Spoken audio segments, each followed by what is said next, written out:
All right, Kevin. Outside of the 6 corners they need to get out of the portal, Yeah. Yeah. No, it's what a other fun question. positions? This is your realm, Brian. We're going to be linking Oh, all off season. So, no corners, like you mentioned. The defense line, I think, is. I thought they got a guy in Jaheim Otis who was going to be. he's a Uh, monster, he's a but monster in size. Like he passes the eye test. He passes the walk off the bus test, but he's quite frankly a flop. Like he is their biggest. Him and Caden Salter were two of the biggest disappointments of the season, arguably in college football. I would say he is a guy that I don't know what the amount they spent on him, but I'm sure they spent a lot to get him to Boulder. And he has, I think it's 8 total tackles, like a pass deflection. Like he's done nothing. And so Colorado's rushing and defense is one of the worst in the country. They've given up 400 yards rushing.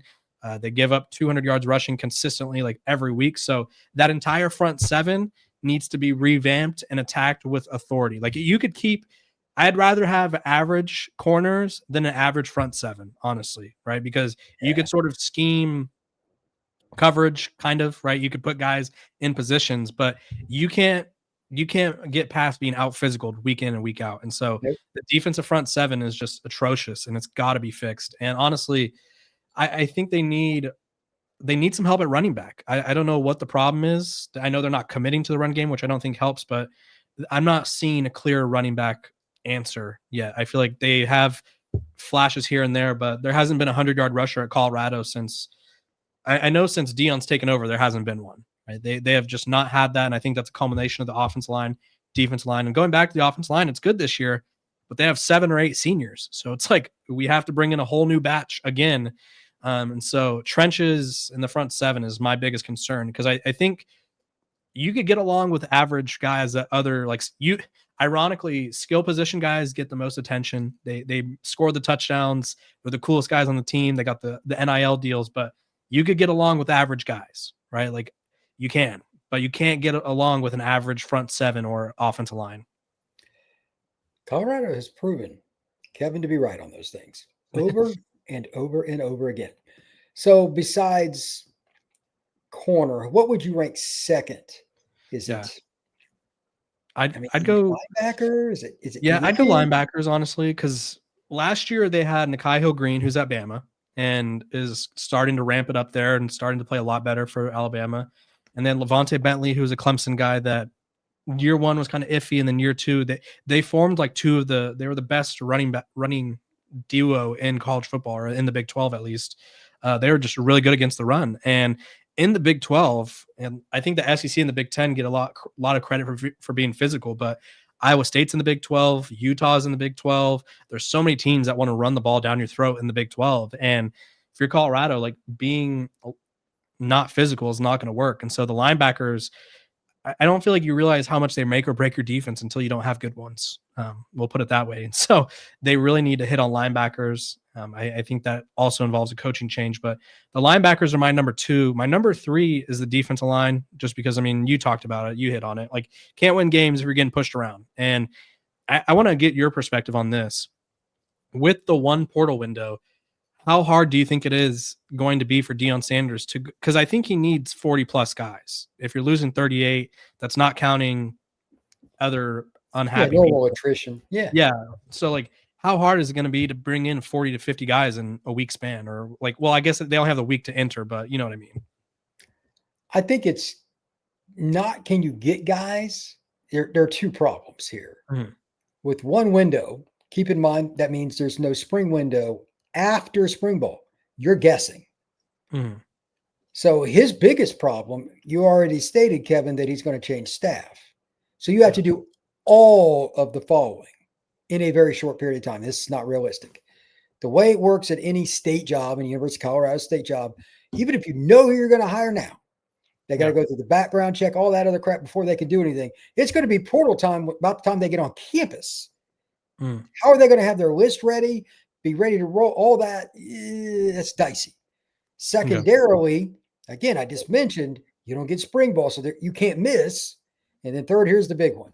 Every coach in America, even if you're the lowest end guy on a staff that's middle of the P4, you're making $200,000, $300,000 a year. These guys aren't making that money at other jobs for the most part. They're going to do anything they can just stay ahead. They don't want Deion. They're going to try to go after him. And a lot of these other schools got as much, if not more, money. They're going to be very desperate to try to get the boosters to dive in. So, especially linemen. Yeah. Oh, dear God. Yeah. It's going to be a bloodbath for the linemen because it's like, it's There going aren't to feel enough. everyone's going to feel the pressure of like, we only have this one shot to like get everyone. So follow-up question then. I mean, you know Colorado's transfer portal class as well as I do, top 25 in the country, but obviously they're 3-7 and they whiffed on just about most of them. So is it easier to clean house on the coaches or the recruiting / talent evaluator staff? Like, who do you blame for this? Because I feel like you could put it 50-50, but at the same time, if you're relying on your transfer portal evaluators to bring you the right guys, and this is what they bring you, like you have to make some changes there too. And I don't know how easy that is either. It depends on how they put the onus on each, because like they bring the info to the coaches at every school. They still got to sign off on it. The way it usually works for an offer, no matter what, transfer, recruit, coordinator, position coach, head coach. So if they bring him and they don't like him, they just say no. Mm-hmm. So eventually you're signing off on these guys. So they got to be culpable for at least every kid in some way. Okay. So the other problem, again, if you get just as an example, let's say they change 5 coaches, it's half your staff. Yeah. That's 5 coaches you got to get in fast. And some of those guys are connected to the back office, etc. That's a disconnect. Some of the back office staff might leave, like, and that portal window is going to get here quicker than you think. Yeah. It's scary. It could get really dicey because these schools that don't change, like Georgia will have like 1 staff member change. Yeah. Notre Dame may not have any. Ohio State, outside of some guy that gets a head coaching job. Yeah, I was going to say a lot of these guys, it's just going to be like, okay, I took a head coaching job at insert school here. That's the only reason those staffs are so far ahead with the portal, because they have the same people doing the same things. It's continuity. That's an edge over them. And by the way, those staffs are a little bit better in the win-loss department. That's probably going to help you on the recruiting side of the portal. Yeah. So I'm worried about Deion and his staff with the one portal window. They need a spring window desperately. It's not coming back because coaches in general, for people who don't know, the coaches hate the spring window because that means they got to protect their players from getting poached. And they didn't want their film going out on those spring games on ESPN and Fox Sports and all that stuff. So that's why they got rid of it. They don't want to deal with it. So that's bye-bye. And now you got to guess, because if you screw up the winter portal window at your school like Colorado, especially, you get into spring and realize you screwed up. Yeah, I mean, that's the hard part. And like the other thing too is Colorado is not scared to play freshmen, but do you know the number of freshmen they have in their class right now off the top of your head? Do you want to guess? I'm going to guess 7. Oh, wow, you underestimated 12. So I mean, that's not a great number to have at November 13th, right? Most people are at 20 plus. And from your perspective, what's easier to get? A bunch of flips, like say 5 to 7 flips, or a bunch of transfers? Like I don't know what's easier anymore. Probably the transfers, because a lot of those kids, they just want to get out. It happens quick. Recruiting's a longer process. So yeah. Okay. I'll go with transfer. Okay. Fair enough. Okay. Those were my rapid fire for Brian. That's, man, this could be ugly, man. Yeah. I mean, this offseason, I've said it on my show, I think this will define the Deion Sanders tenure. Like this will be how he does this offseason will set him up for the future.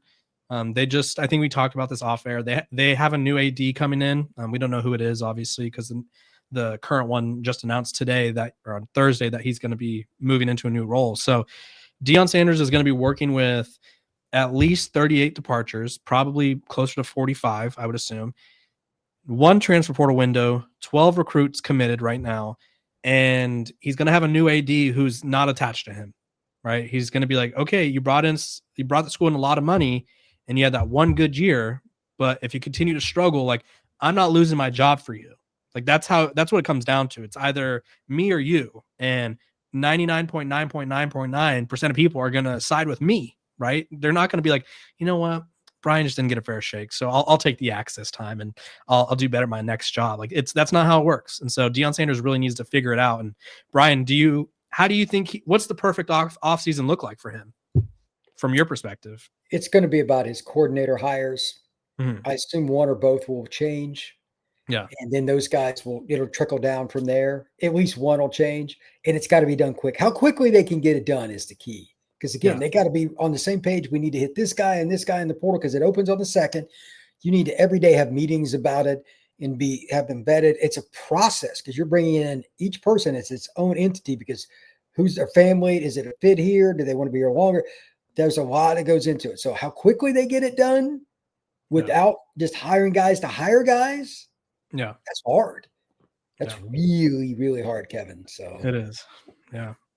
all right, Kevin, tell everybody where they can find your work, my friend. Yeah, just like the Locked On Portal, Locked On Buffs is free and available wherever you get your podcasts. So every single day, wherever you get your podcasts, I'm out there talking about the latest of what's going on in Boulder. All right, man. I appreciate it. You can find the Portal Podcast wherever you get your pod, Spotify, Apple Podbean, and of course on YouTube. This has been a crossover, Locked On Buffs and Locked On the Portal.